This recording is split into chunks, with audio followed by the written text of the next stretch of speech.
Good morning Reema ji. Good morning ma'am. मैं प्रियंका हूँ और आज मैं आपको आरटीएमएस के बारे में बताऊँगी। हाँ जी। आरटीएमएस एक ऐसा प्रोसीजर होता है जिसमें रेपिटेटिव ट्रांसक्रेनियल मैग्नेटिक स्टिमुलेशन, इसमें क्या होता है कि जो हम बार बार जो है मैग्नेटिक वेव्स को पास करते हैं इन बिटवीन द ब्रेन, ठीक है। और इसमें क्या होता है, एक डिवाइस होता है जिसको हम आरटीएमएस कॉइल भी बोलते हैं।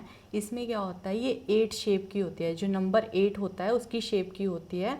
इसमें इसको जो है हम in between the brain person के रखते हैं और मैग्नेटिक वेव्स को पास करते हैं, ठीक है। मैम, जैसे कि आज हमें पता लगा कि हमारे पेशेंट को आरटीएमएस का प्रोसीजर होना है, तो मेरे को थोड़ी घबराहट हो रही है क्योंकि एक तो ये सुना नहीं है कभी प्रोसीजर, और मेरे लिए बिल्कुल नया है। तो हम अपने पेशेंट को कैसे लगवा सकते हैं ये? मैम, आपको घबराने की कोई ज़रूरत नहीं है। ये आरटीएमएस बहुत ही सेफ प्रोसीजर होता है और नॉन इन्वेजिव प्रोसीजर होता है। इसमें हम पेशेंट की बॉडी में कुछ कट नहीं लगाते या कुछ डालते नहीं है, मतलब ये आउटसाइडर प्रोसीजर होता है, ठीक है। और मैम देखिए, ये आपको सुनने में नया इसलिए लग रहा होगा क्योंकि अभी 2008 में ही इसको अप्रूव किया गया है और ये बहुत ही सेफ प्रोसीजर है। आपको घबराने की कोई ज़रूरत नहीं है इसलिए इसके लिए। ठीक है मैम, तो मतलब कि इसमें कोई पेन तो नहीं होगी पेशेंट को हमारे? मैम, ये बिल्कुल पेनलेस प्रोसीजर है, इसमें कोई पेन, पेशेंट को कुछ इलेक्ट्रिक करंट कुछ भी फील नहीं होता है।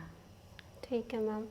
मैम, जैसे कि अब ये मतलब अभी नया आया है, तो ज़रूरी है कि पेशेंट को ये दिया ही जाए, लगवाया ही जाए? इससे अच्छा तो हम मेडिसिन्स दे के भी करवा सकते हैं हम पेशेंट को। देखिए मैम, जब मेडिसिन्स काम करना बंद कर देती है तो पेशेंट को आरटीएमएस प्रोसीजर दिया जाता है, क्योंकि जब मेडिसिन्स अकेले वर्क नहीं कर पाती है तो आरटीएमएस जो है स्टिमुलेट करता है जो हमारे ब्रेन में न्यूरॉन्स होते हैं उनको, जिससे वो स्टिमुलेट होके मेडिसिन मिलके काम करते हैं उनके ऊपर। ठीक है मैम। तो इससे मतलब जब हम ये दे देंगे पेशेंट को, अपने दिलवाएंगे, तो उससे ये तो नहीं होगा कि पेशेंट की जो आगे आने वाली लाइफ है या उसकी कोई एक्टिविटी पे इफ़ेक्ट हो जाएगा? मैम, ऐसा तो बिल्कुल भी नहीं होगा, क्योंकि आरटीएमएस, जैसे मैंने आपको बताया, आरटीएमएस में क्या होता है कि पेशेंट 6 to 8 मंथ जो है बिल्कुल अच्छे से रहेगा। उसके बाद क्या होता है कि patient to patient, case to case vary करता है, ठीक है। आरटीएमएस किसी के लिए मतलब बहुत फुली इफ़ेक्टिव भी रहता है तो किसी के लिए पार्शियल इफ़ेक्टिव भी रहता है। तो अगर आपके पेशेंट को बाई चांस फिर से हॉस्पिटल में आना पड़ गया तो आपको उसके जितने टाइम वो ठीक रहता है उतने टाइम आप पेशेंट की थिंकिंग, बिहेवियर, नेचर और लाइफस्टाइल को चेंज कर सकते हो, जिससे वो इजीली जो है अपनी स्किल्स को डेवलप कर सके, तो उसको आगे ज़्यादा प्रॉब्लम भी नहीं होगी फिर से उन स्किल्स को डेवलप करने के लिए।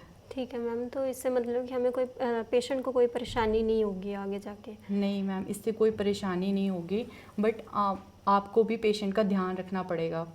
ठीक है मैम, तो मतलब इसके कोई साइड इफ़ेक्ट आगे जाके हमें देखने को मिले कि जो मतलब जिसके लिए हमें स्पेशली डॉक्टर के पास आना पड़े, तो कुछ ऐसा तो नहीं है कि बहुत ज़्यादा साइड इफ़ेक्ट होएंगे? मैम, जैसे बहुत सारी रिसर्च स्टडीज़ हुई हैं तो उनमें अभी तक ऐसे कोई ख़ास साइड इफ़ेक्ट नहीं देखे गए हैं।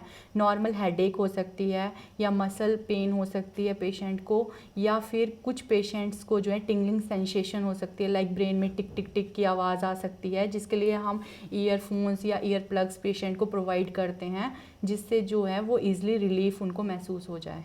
ठीक है मैम, तो मतलब कि हमें रोज़ाना दिलवाना पड़ेगा या कभी कभी का ये प्रोसीजर है? मैम, जैसे मैंने आपको बताया है कि केस टू केस वेरी करता है या पर्सन टू पर्सन, जैसे कुछ पर्सन्स ऐसे, कुछ केसेस ऐसे भी होते हैं जैसे हम पेशेंट को जो है वो एक दिन में बहुत सारी बार आरटीएमएस देते हैं, और कुछ केसेस ऐसे होते हैं जिनमें हम एक दिन में एक ही बार आरटीएमएस देते हैं। कुछ पेशेंट को हम ऑल्टरनेटिव डेज में भी देते हैं, तो कुछ पेशेंट को हम 7 डेज़ में से 5 डेज़ देते हैं।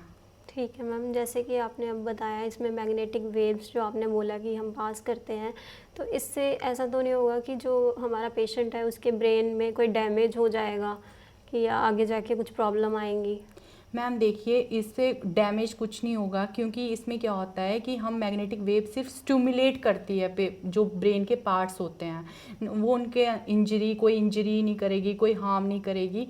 पर मैम जैसे ईसीटी का आपने सुना होगा, ईसीटी, तो ईसीटी में क्या होता है कि हम इसमें एनेस्थीसिया देते हैं, बट इसमें हम कोई भी इसमें एनेस्थीसिया नहीं देते हैं। और मैम इसमें जो होता है पेशेंट को ज़्यादा रिलैक्स, मतलब इतना ज़्यादा बैठ के भी ये प्रोसीजर हो सकता है। और मैम इसमें देखा जाता है pre ECT to post ECT आपने सुना ही होगा कि बहुत सारी केयर करनी पड़ती है पेशेंट की, बट इसमें क्या होता है पेशेंट को आरटीएमएस प्रोसीजर होता है, पेशेंट उठता है, अपना बॉडी स्ट्रेच करता है और अपने घर को भी जा सकता है। ठीक है मैम, तो इसमें मतलब कि ज़्यादा वो डिपेंड नहीं रहता कि जैसे हम अगर बोले तो मेडिसिन्स क्योंकि लंबे टाइम तक चलती हैं, जैसे डॉक्टर ने भी बोला कि लंबे टाइम तक चलेंगी, तो इस पे ऐसा तो नहीं होगा कि ये पेशेंट डिपेंड नहीं हो जाएगा इस ट्रीटमेंट के ऊपर? मैम अकॉर्डिंग टू प्रोटोकॉल्स आपने देखा ही होगा कि जितनी बार डॉक्टर सुजेस्ट करते हैं हम उतनी बार ही आरटीएमएस का प्रोसीजर करवा सकते हैं। और वैसे भी आरटीएमएस एक ऐसा प्रोसीजर है, इसका फ़ायदा लेना ज़रूरी है, ना कि इस पर डिपेंड होना। ठीक है मैम, तो इसके लिए मैम आगे कुछ फॉर्मेलिटीज़ तो नहीं मुझे करनी है कि जैसे कुछ भी मतलब कि मतलब मुझे उसका ध्यान रखना पड़ेगा या ज़्यादा मतलब उसके साथ ही रहना पड़ेगा? मैम देखिए, आप एज अ फैमिली मेम्बर तो उनके साथ रहोगे ही, बट जैसे आप वो पूछ रहे हो कि क्या फॉर्मेलिटी के रिगार्डिंग, तो इसमें कंसेंट हम पेशेंट के रिलेटिव से लेते हैं। ये इसलिए नहीं लेते कि मतलब कि ये नॉर्मल एक पार्ट है, कि जो इस प्रोसीजर का पार्ट है कंसेंट फॉर्म लेना। बस मैम इसमें आपको घबराने की कोई ज़रूरत नहीं है, बहुत ही सेफ प्रोसीजर है, ना इसमें कोई इलेक्ट्रिक करंट लगेगा, ये बहुत ही पेनलेस प्रोसीजर है। ठीक है मैम, तो आपने जो बताया उसको मेरे को समझ आ गया है, बहुत अच्छे से समझाया आपने, thank you ma'am. Thank you. और मैं मतलब होप करती हूँ कि आप ये चीज़ अच्छे से समझ के अपनी फैमिली को भी समझा सकते हैं और आप पेशेंट को आरटीएमएस के प्रोसीजर के लिए रेडी कर सकते हैं। ठीक है मैम, थैंक यू।